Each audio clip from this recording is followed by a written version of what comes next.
আলহামদুলিল্লাহ, আলহামদুলিল্লাহ, আলহামদুলিল্লাহ। এত পেইন, এত কষ্টর পরও আলহামদুলিল্লাহ।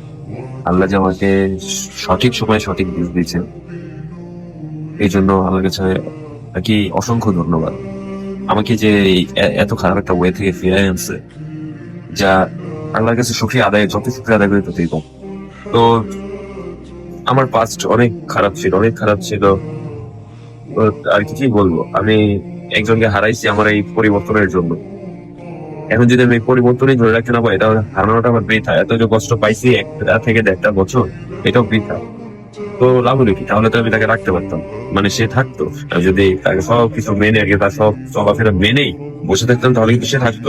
আমি যখন দিনই বা ইসলামের প্রতি কঠোর হয়ে গেলাম, তখন সে আমার থেকে মুভ করলো, আমাকে টক্সিক বানায় ফেললো। যাই হোক, আমার জন্য দোয়া করবেন, ইনশাআল্লাহ আমি